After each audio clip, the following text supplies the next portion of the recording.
You know, recently, you know, I figured out that I had addict and alcoholic tendencies before I even picked up a drink or drug.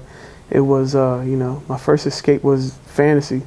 I just love comic books, you know, Lord of the Rings, anything that was like adventurous and took me away from the world that I was living in. I was addicted to right from the start. My first, you know, gateway was alcohol. You know, I remember it was in the woods. It was, you know, I saw the older guys were going to hang out with some older guys. They were like 26. I'm like 14, and I thought they were the coolest guys in the world. And you know, if you're 26, you're drinking in the woods, you're probably not the coolest guy ever. But you know, I proceeded down to the woods and drink with the guys. Thought it was the coolest thing in the world. And that same night, I smoked some weed and you know, started the escapades that led from there on.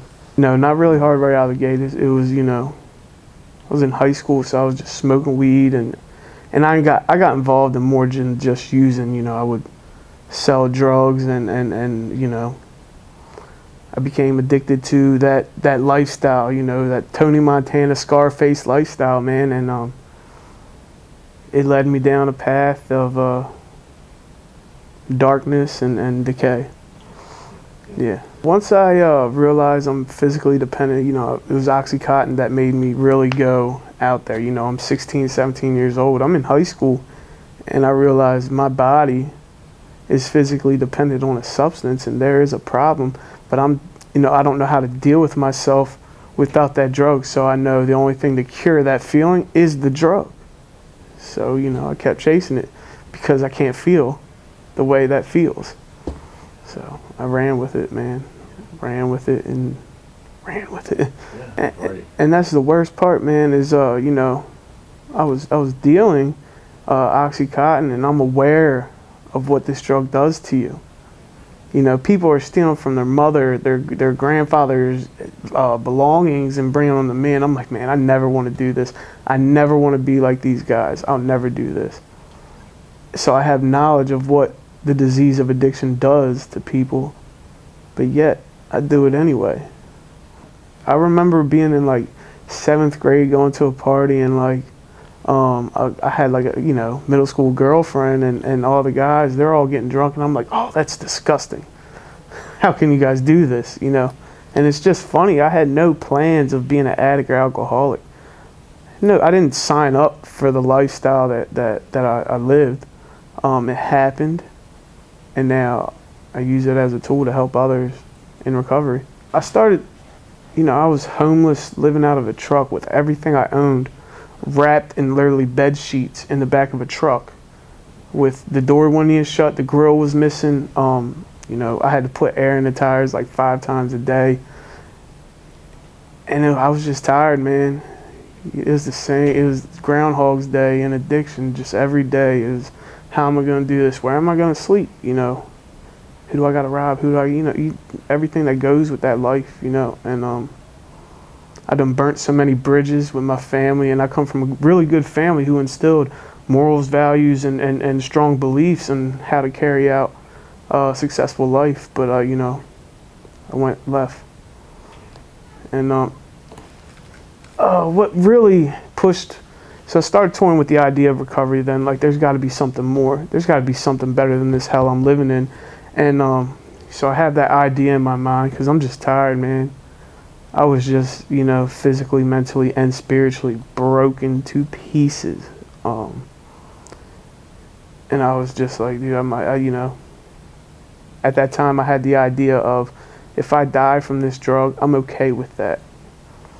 I'm okay with it. I won't put a gun to my head or, you know, hang a noose up and take my own life. But if this shot right here kills me, then, you know, it's all for the better.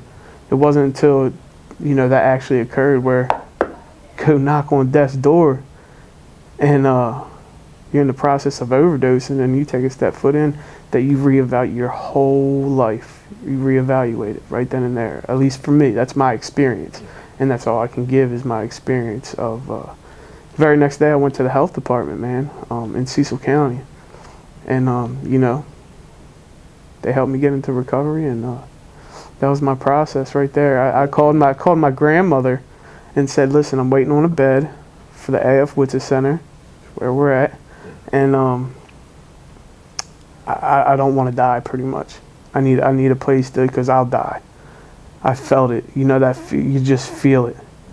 I'm gonna die if I pick up again, and I needed some kind of stabilized living situation, and she took care of me, man. She took all them clothes out the back of that truck, washed them up, showered me up, fed me, and you know, headed to treatment. Coming to peace in terms with, you know, not everybody's gonna trust you.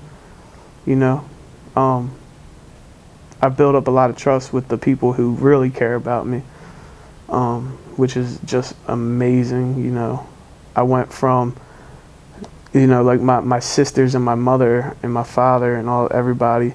Vince is coming over, and you know, they're either hide your purses, or my sister's saying, F that, I'm out. You know, I don't even want to see him. To my sister called me up saying, my nephew, saying, hey, he wants to talk to you. When are you going to come down? All this stuff, and it's just amazing, man. It's a blessing, and I don't take it for granted. You know, I got another chance at life. You know, I'm not selfish in that way, but I'm selfish to take care of the chance that I've been given and do what I got to do. I guess the biggest thing was, you know, what do you have to lose? There's got to be something more, right? Something better than, you know, and struggling every day, you know. I didn't have anything to lose, and I had everything to gain. And if you hold on to that thought right there is a lot what carried me through some, you know, uncertain processes through recovery. And listen, I came here, I have nothing, I was nothing. And I believe that. I believed I was nothing, you know. Today I am something, but at the point I knew I wasn't nothing, and I had nothing to lose and everything to gain. So why not? Why not? It really does. You know, I thought, you know, shooting up heroin was completely normal way to live, because I was surrounded by everybody who did that. It wasn't until I removed myself from the situation, sobered up, got some clarity, and thought, man, wow, you know, it was like something just struck me. I never have to use again a day in my life. I don't have to. It's out of my system. You know, I'm being provided tools on how to live now. How can you not take advantage of that? How is that not worth it? You know, deep down inside of every struggling addict or alcoholic, they think about that. They think about, man, if I just never picked up, you know, what would my life be like? And the recovery, my friend, admit you got a problem and seek the help, and that chance is there.